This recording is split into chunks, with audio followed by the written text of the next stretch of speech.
Hello everyone. Next ਆਪਾਂ start ਕਰਦੇ case study capital market ਲਈ।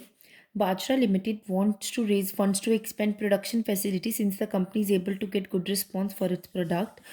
ਕੰਪਨੀ ਨੂੰ ਪ੍ਰੋਡਕਟਸ ਦੇ ਰਿਲੇਟਡ ਗੁੱਡ ਰਿਸਪੌਂਸ ਮਿਲ ਰਿਹਾ ਹੈ ਤਾਂ ਉਹਨਾਂ ਨੇ ਆਪਣੀ ਪ੍ਰੋਡਕਸ਼ਨ ਨੂੰ ਕੀ ਕਰਨਾ ਐਕਸਪੈਂਡ ਕਰਨਾ ਮਤਲਬ ਕੀ ਕਰਨਾ ਇਨਕਰੀਜ਼ ਕਰਨਾ ਉਹਨਾਂ ਨੇ ਆਪਣੀ ਪ੍ਰੋਡਕਸ਼ਨ ਨੂੰ। ठीक है। The board of directors have decided to issue equity shares to finance this project and approach the stock exchange for the what this purpose. उन्होंने ਹੁਣ ਇਕੁਇਟੀ ਸ਼ੇਅਰਸ ਨੂੰ ਇਸ਼ੂ ਕਰਨਾ ਹੈ ਤਾਂ ਕਿ ਉਹਨਾਂ ਕੋਲ ਪੈਸਾ ਆਵੇ ਤੇ ਇਹਨਾਂ ਨੇ ਅਪਰੋਚ ਕਿਸ ਨੂੰ ਕੀਤਾ ਸਟਾਕ ਐਕਸਚੇਂਜ ਨੂੰ ਅਪਰੋਚ ਕੀਤਾ। The finance manager of the company suggests that a consultant be appointed for a new issue of shares। ਇੱਕ ਆਪਾਂ ਕੰਸਲਟੈਂਟ ਅਪਾਇੰਟ ਕਰ ਲਈਏ ਅਗਰ ਆਪਾਂ ਨੇ ਇਸ਼ੂ ਕਰਨੇ ਨੇ ਸ਼ੇਅਰ ਤਾਂ ਕਿਸ ਤਰ੍ਹਾਂ ਦੀ ਮਾਰਕੀਟ ਐਸੋਸੀਏਟ ਹੋਗੀ ਇਹ capital market. Is the board of directors right in approaching stock exchange? No. Stock exchange deals in existing securities and not in a new issues। Stock exchange ਹਮੇਸ਼ਾ exist ਕਰਦੀ ਹੈ securities ਦੇ ਵਿੱਚ ਨਾ ਕਿ ਅਗਰ ਆਪਾਂ ਨੇ shares ਨੂੰ issue ਕਰਨਾ ਉਹਦੇ related। What will be the right approach for the company? The company should approach a consultant for a new public issue। Functions of capital market ਕੀ ਇਹਦੇ ਦੇ functions ਹੁੰਦੇ ਨੇ। The main functions of capital market are as follows: mobilization of financial resources on a nationwide scale। ਮਤਲਬ ਆਪਾਂ overall ਆਪਾਂ ਆਪਣੇ ਜਿਹੜੇ shares ਹੁੰਦੇ ਨੇ ਰਿਸੋਰਸਿਸ ਹੁੰਦੇ ਨੇ ਪੈਸਾ ਹੈ ਆਪਾਂ ਇੱਕ ਦੂਜੀ ਕੰਟਰੀਜ਼ ਦੇ ਵਿੱਚ ਸ਼ੇਅਰ ਆਊਟ ਕਰਦੇ ਹਾਂ। Securing foreign capital and know how to fill up the deficit in the required resources of economic growth at a faster rate। ਕਿ ਜਿੱਥੇ ਕਿਸੇ ਨੂੰ ਪੈਸੇ ਦੀ ਜ਼ਰੂਰਤ ਹੈ ਉਹਨੂੰ ਕਿਵੇਂ ਪੈਸਾ ਦੇਣਾ ਤੇ ਇਕਨੋਮਿਕ ਗਰੋਥ ਨੂੰ ਫਾਸਟਰ ਰੇਟ ਦੇ ਵਿੱਚ ਇਨਕਰੀਜ਼ ਕਰਨਾ। Effective allocation of mobilised financial resources by directing the same to projects needed for the country. ठीक है। प्रॉपरली फाइनेंशियल रिसोर्सिस ਨੂੰ मोबिलाइज करो। ठीक है। By directing the same to projects needed for the country कि जो भी कंट्री ਲਈ ਪ੍ਰੋਜੈਕਟਸ ਕੰਟਰੀ ਨੂੰ ਨੀਡ ਹੈ ਆਪਣੇ ਬਣਾਉਣ ਲਈ ਕੋਈ ਵੀ ਕੰਮ ਕਰਨ ਲਈ ਉਹਨਾਂ ਨੂੰ ਆਪਾਂ ਪ੍ਰੋਪਰਲੀ ਤਰੀਕੇ ਨਾਲ ਫਾਈਨੈਂਸ਼ੀਅਲ ਰਿਸੋਰਸਿਸ ਆਪਾਂ ਫੰਡ ਆਪਣਾ ਪ੍ਰੋਵਾਈਡ ਕਰੀਏ। Types of capital market primary ਤੇ ਸੈਕੰਡਰੀ ਮਾਰਕੀਟ। ਪ੍ਰਾਇਮਰੀ ਮਾਰਕੀਟ ਕੀ ਹੁੰਦਾ ਹੈ? Primary market is also known as a new issue market. This market consists of a issue of new securities, that is share, debentures, that is bonds that have never been previously issued are offered। Both the new companies and the existing one can raise capital on the new issue market। The main purpose of the new issue market is to facilitate the transfer of funds from the willing investor to the entrepreneur setting up a new corporate enterprises। ਇਸ ਦੇ ਵਿੱਚ ਕੀ ਹੁੰਦਾ ਇਹਨਾਂ ਦਾ main purpose ਹੁੰਦਾ ਕਿ ਸਾਨੇ issue ਕਰਨੇ ਨੇ shares ਕਿ ਆਪਣੀ ਕੈਪੀਟਲ ਇਹਨਾਂ ਨੇ ਰੇਜ਼ ਕਰਨੀ ਹੈ ਰੇਜ਼ ਕੈਪੀਟਲ। ਇਹਨਾਂ ਦਾ ਮੇਨ ਪਰਪਸ ਕੀ ਹੁੰਦਾ ਠੀਕ ਹੈ। ਇਹਨਾਂ ਦਾ ਮੇਨ ਪਰਪਸ ਕੀ ਹੁੰਦਾ ਕਿ ਅਸੀਂ ਆਪਣੇ ਫੰਡਸ ਨੂੰ ਟ੍ਰਾਂਸਫਰ ਕਰਨਾ ਹੈ ਜੋ ਇਨਵੈਸਟਰਸ ਜਿਨ੍ਹਾਂ ਨੇ ਆਪਣੇ ਵਿਲਿੰਗ ਇਨਵੈਸਟਰਸ ਹੁੰਦੇ ਨੇ ਜਿਨ੍ਹਾਂ ਨੇ ਆਪਣੀ ਕੰਪਨੀ ਦੇ ਵਿੱਚ ਇਨਵੈਸਟ ਕਰਨਾ ਹੁੰਦਾ for setting up a new corporate enterprises. ਅਗਰ ਨਿਊ ਕਾਰਪੋਰੇਟ ਐਂਟਰਪ੍ਰਾਈਜ਼ ਨੂੰ ਸੈਟਅਪ ਕਰਨਾ ਫਿਰ ਆਪਾਂ ਇਸ਼ੂ ਕਰਦੇ ਹਾਂ ਜਾਂ ਆਪਾਂ ਨੇ ਬਿਜ਼ਨਸ ਨੂੰ ਐਕਸਪੈਂਡ ਕਰਨਾ ਹੈ ਡਿਵਰਸੀਫਾਈ ਕਰਨਾ ਹੈ growth in modernisation. Besides helping corporate enterprises in securing their funds the new issue market channelise the saving of individuals and other into investment. ਕੀ ਹੁੰਦਾ ਇਹਦੇ ਵਿੱਚ ਜਿਹੜੀਆਂ ਇਹ ਨਿਊ ਇਸ਼ੂ ਮਾਰਕੀਟ ਹੈ ਇੱਕ ਹੋਰ ਫੰਕਸ਼ਨ ਵੀ ਪਰਫਾਰਮ ਕਰਦੀ ਹੈ ਕਿ ਜੋ ਸੇਵਿੰਗ ਹੈ ਇੰਡੀਵਿਜੂਅਲਸ ਦੀ ਸੇਵਿੰਗਸ ਹੁੰਦੀਆਂ ਨੇ ਉਹਨਾਂ ਨੂੰ ਇਨਕਰੀਜ਼ ਕਰਦੀ ਹੈ ਕਿਤੇ ਜਿੰਨਾ ਜਿਹੜੇ ਇਨਵੈਸਟਮੈਂਟਸ ਜਿਹੜੇ ਇਨਵੈਸਟਰਸ ਨੂੰ ਜ਼ਰੂਰਤ ਹੁੰਦੀ ਹੈ ਉਹਨਾਂ ਨੂੰ ਪੈਸਾ ਇਹ ਪ੍ਰੋਵਾਈਡ ਕਰਦੇ ਹੈ। ਠੀਕ ਹੈ। ਨੈਕਸਟ ਹੈ ਆਪਣਾ new issue market includes long term instruments. ਇਹਦੇ ਵਿੱਚ ਲੌਂਗ ਟਰਮ ਇੰਸਟਰੂਮੈਂਟਸ ਆਉਂਦੇ ਨੇ such as equity shares debenture bond preference shares or other innovating instruments. Methods for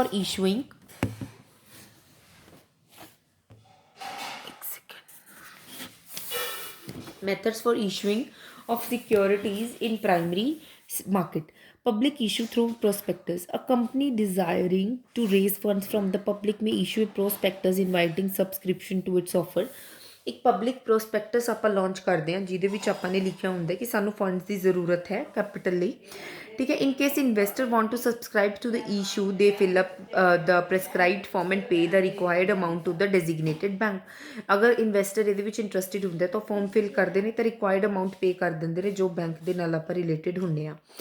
The prospectus carries detailed information about the company, nature of the business, already undertaken and the projects to be taken in future, the background and experience of promoters, the purpose for which the funds are being raised, past financial performance of the company, ਸਭ details ਆਪਾਂ ਇੱਕ prospects ਦੇ ਵਿੱਚ ਲਿਖਦੇ ਨੇ ਉਹਨਾਂ ਦੀ past performance ਕਿਸ purpose ਲਈ ਲੈ ਰਹੇ ਆ, ਬੈਕਗਰਾਉਂਡ ਕੀ ਹੈ, ਨੇਚਰ ਕੀ ਹੈ ਬਿਜ਼ਨਸ ਦੀ। ਦਿਸ ਡਿਟੇਲਡ ਇਨਫੋਰਮੇਸ਼ਨ ਇਨਵੈਸਟਰ ਨੂੰ ਹੈਲਪ ਕਰਦੀ ਹੈ ਕਿ ਉਹ ਆਪਣਾ ਮਾਈਂਡ ਬਣਾ ਲੇ ਕਿ ਉਸਨੇ ਇਸ਼ੂ ਕਰਨੇ ਹੈ ਸ਼ੇਅਰਸ ਜਾਂ ਨਹੀਂ ਕਰਨੇ। Since company has to reach the public at large it will require the services of intermediaries. ਇਹਨਾਂ ਨੂੰ ਕੰਪਨੀ ਨੂੰ ਬਹੁਤ ਜ਼ਿਆਦਾ ਪਬਲਿਕ ਦੇ ਵਿੱਚ ਰਿਕੁਆਇਰਡ ਹੁੰਦਾ ਕਿ ਉਹਨਾਂ ਨੇ ਠੀਕ ਹੈ ਕਿ ਆਪਣਾ ਲੋਕਾਂ ਤੱਕ ਬਹੁਤ ਜ਼ਿਆਦਾ ਪਹੁੰਚਾਉਣਾ ਪੈਂਦਾ। ਤਾਂ ਇਹਦੇ ਵਿੱਚ ਬਹੁਤ ਇੰਟਰਮੀਡੀਏਟਰੀਜ਼ ਇਨਕਲੂਡਡ ਹੁੰਦੇ ਨੇ ਜਿੱਦਾਂ brokers, underwriters, bankers and etcetera. Offer for sale under this method the company sells the share to an intermediary who in turn sells them to the public। ਪਹਿਲਾਂ ਕੀ ਕਰਦੀ ਹੈ ਕੰਪਨੀ ਸ਼ੇਅਰ ਸੈਲ ਕਰ ਦਿੰਦੀ ਹੈ ਇੰਟਰਮੀਡੀਏਰੀਜ਼ ਨੂੰ, ਫਿਰ ਇੰਟਰਮੀਡੀਏਰੀ ਸੈਲ ਕਰਦੇ ਨੇ ਜਿਹੜੇ ਬੰਦੇ ਨੇ ਇਨਵੈਸਟ ਕਰਨਾ ਹੁੰਦਾ ਆਪਣੀ ਕੰਪਨੀ ਦੇ ਵਿੱਚ। ठीक है। broker sometimes purchase all the shares of the company at a specified price। the company is relieved of the botheration of making effort to sell the share and also of the uncertainty of the outcome of the issue। ਤਾਂ broker ਕਈ ਵਾਰ ਕੀ ਕਰਦੇ ਆ company ਦੇ ਸਾਰੇ shares ਖੁਦ ਖਰੀਦ ਲੈਂਦੇ ਆ, ਉਹਨਾਂ ਦੀ ਬੋਦਰੇਸ਼ਨ ਕੰਪਨੀ ਦੀ ਰਿਮੂਵ ਹੋ ਜਾਂਦੀ ਹੈ। The brokers then sell these shares to the public at a higher price and earning.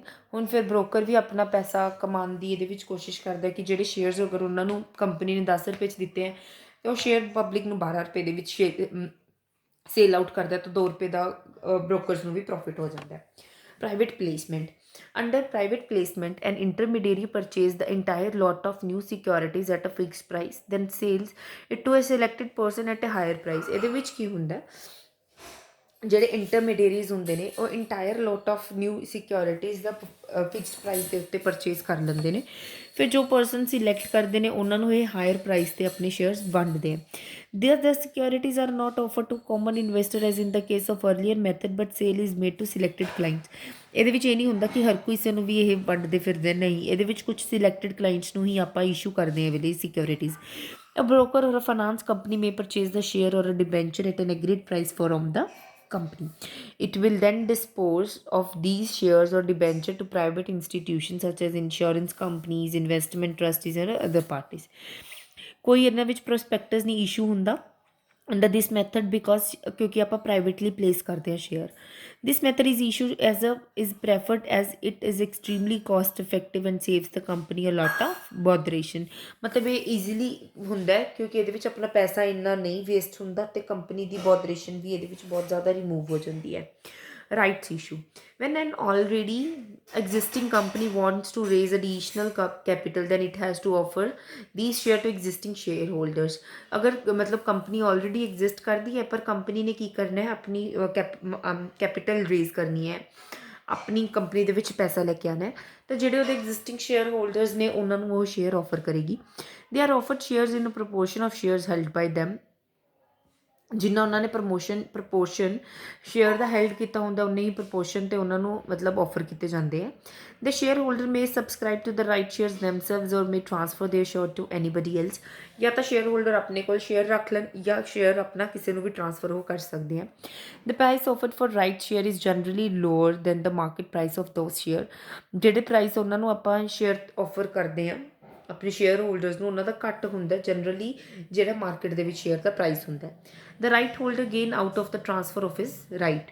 ਠੀਕ ਅੱਗੇ ਕੀ ਹੈ this is the least expensive method of raising share capital. ਇਹ ਆਪਣਾ ਲੀਸਟ ਐਕਸਪੈਂਸਿਵ ਮੈਥਡ ਹੁੰਦਾ ਕਿ ਆਪਾਂ ਸ਼ੇਅਰ ਕੈਪੀਟਲ ਰੇਜ਼ ਕਰਦੇ ਹਾਂ ਬਿਕੋਜ਼ ਲਿਮਿਟਿਡ ਪਰਸਨਸ ਨਾਲ ਆਪਣਾ ਕੰਟੈਕਟ ਹੁੰਦਾ ਇਸ ਪ੍ਰੋਸੈਸ ਦੇ ਵਿੱਚ।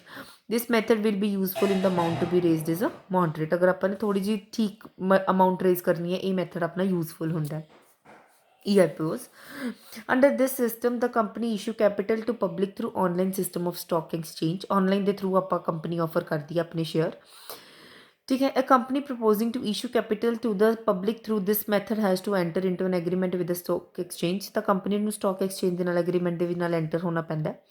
SEBI registered broker are appointed for the purpose of accepting application and placing order with the company।